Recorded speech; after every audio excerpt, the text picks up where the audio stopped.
गिरा गधे से, गुस्सा कुम्हार पर। अंदरूनी टूट फूट के शिकार भारत ने ही पाकिस्तानी बच्चों को निशाना बनाया। शवाहिद मिल गए, बदला लिया जाएगा। साबिक भारतीय वजीर खारजा यशवंत सिन्हा ने कहा है कि पुलवामा की तरह पहलगाम की हकीकत भी कभी मंजर आम पर नहीं आएगी। मोदी ने दोनों वाकयात से सियासी फायदा उठाया। खुशदार बस धमाके में जख्मी एक और तालिबा शहीद।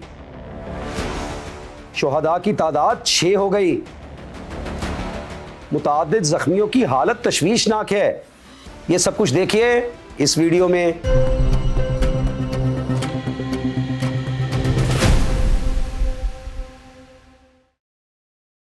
अस्सलाम वालेकुम, मेरा नाम है सज्जाद शफीक भट्ट।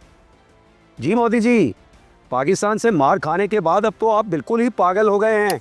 जुनून का मर्ज हो गया है आपको, दौरे पड़ रहे हैं आपको।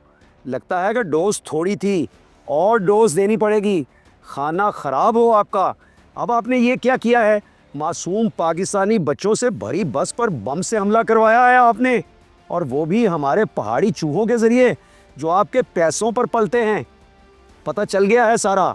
हर एक बद किरदार की निशानदही हो गई है, और आप तक उनके रवाबित के बारे में भी हमें सब शवाहिद मिल गए हैं।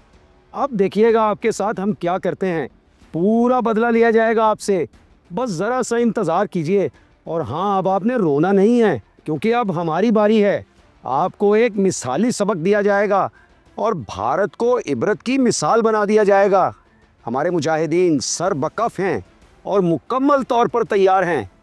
मोदी जी, दरअसल आप और आपके अहमक वज़रा भारत को एक बंद गली में ले गए हैं और पीछे हम पहुंच गए हैं। अब देखिएगा आपके साथ क्या होता है और क्या क्या होता है। पिछली दफ़ा भी आपको बताया था ना, और वैसा ही हुआ ना। अब आपकी तबीयत जल्द, बल्कि बहुत ही जल्द दुरुस्त कर दी जाएगी। BLA, जिसको मैं तो बला कहता हूँ, उसके भी हाथ बांध दिए जाने का वक्त अब आन पहुँचा है। BLA यानी भारतीय बला को खूंटे से बांधकर यूं पीटा जाएगा जैसे वहशी जानवर को सर्कस में काम के लिए तैयार किया जाता है। और मोदी जी, इस सर्कस में आपसे भी काम कराया जाएगा। आपको भी रोल दिया जाएगा। जी, आपको किरदार दिया जाएगा मसखरे का। भाई, जोकर भी तो होता है ना सर्कस में, तो आप वही जोकर बना दिए जाएंगे उस सर्कस में। मोदी जी, आप देखते नहीं कि बाशऊर भारतीय हुक्मरान तबका बजाते खुद आपके बारे में क्या कह रहा है। मनमोहन सिंह की वजारत उज़्मा के दौर में यशवंत सिन्हा वजीर खारजा थे। उन्होंने पटना बिहार में एक पॉडकास्ट के दौरान कहा है कि पुलवामा से लेकर पहलगाम तक बीजेपी ने सियासी फ़ायदा उठाया है। यशवंत सिन्हा ने कहा है कि जब पुलवामा में हमला हुआ था तब भी इंतखाबात करीब थे। उसके बाद सर्जिकल स्ट्राइक की गई और सियासी फ़ायदा उठाया गया। उन्होंने इल्ज़ाम लगाया है कि मोदी ने पुलवामा में मरने वाले सोल्जर्स के नाम पर वोट मांगे थे।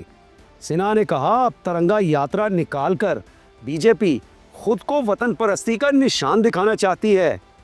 अच्छा, यशवंत सिन्हा ने ये इंकशाफ भी किया है कि पुलवामा की तरह पहलगाम की हकीकत भी कभी सामने नहीं आएगी। यशवंत सिन्हा ने पहलगाम हमले के हवाले से सबसे बड़ा सवाल वही उठाया है, जो बुनियादी सवाल है, जो यहाँ पाकिस्तान से भी मोदी जी आपसे बार बार किया गया और आपने उसका जवाब नहीं दिया।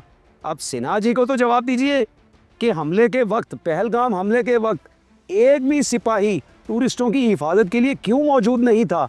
सिक्योरिटी एहलकार कहाँ गायब हो गए थे? क्या उन्हें ज़मीन खा गई थी या आसमान निगल गया था? तो मोदी जी, यशवंत सिन्हा की तो किसी बात का आप जवाब नहीं देंगे, हमें मालूम है।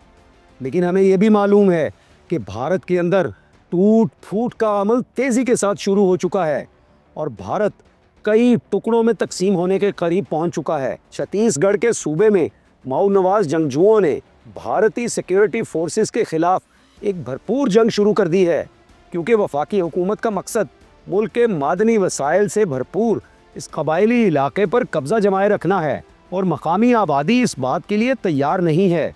इस वक्त 10,000 से ज़ायद भारतीय फौजी माऊ नवाज मुखालिफ ऑपरेशन के लिए इस इलाके में तैनात किए गए हैं। सन 1967 में नक्सल बाड़ी से शुरू होने वाली आज़ादी की ये तहरीक कुचलने के लिए भारत इस बरस 201 माओनवाज लड़ाकों को मौत के घाट उतार चुका है।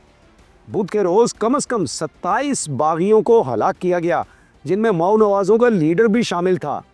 इस तरह गुज़िश्ता 16 महीनों में छत्तीसगढ़ रियासत में 400 से ज़्यादा लोग बागी करार देकर मार डाले गए हैं।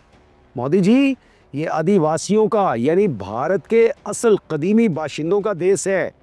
ये 10 करोड़ से ज़ायद लोग हैं। ये आपको भून कर खा जाएंगे। उनके यहाँ ऐसे रवाज हैं, हमें मालूम है। और हमें ये भी मालूम है कि भारत के अपने सरकारी आदाद शुमार के मुताबिक सन 2000 से सन 2024 के दरमियान माओनवाज लड़ाकों से झड़पों के दौरान 11,000 से ज़ायद शहरी और सिक्योरिटी फोर्सेस के अरकान हलाक हो चुके हैं, जबकि भारतीय सिक्योरिटी फोर्सेस ने इसी अरसे में कम से कम 6,160 माओनवाज लड़ाकों को हलाक किया है। तो मोदी जी, आप कहाँ कहाँ फौज लगाएंगे? आंध्र प्रदेश, बिहार, झारखंड, उड़ीसा, मगरबी बंगाल, महाराष्ट्र और तेलंगाना, इन सब रियासतों में अलहदगी पसंद तहरीकें फिर से सर उठा चुकी हैं। और हाँ, 7 सिस्टर स्टेट्स भी तो हैं, वहाँ भी फौज भेजें जल्दी से, क्योंकि वहाँ पे भी अलहदगी पसंद तहरीकें शुरू हो चुकी हैं। ज़्यादा से ज़्यादा फौज भेजिएगा, लोग बहुत ज़्यादा हैं उधर भी।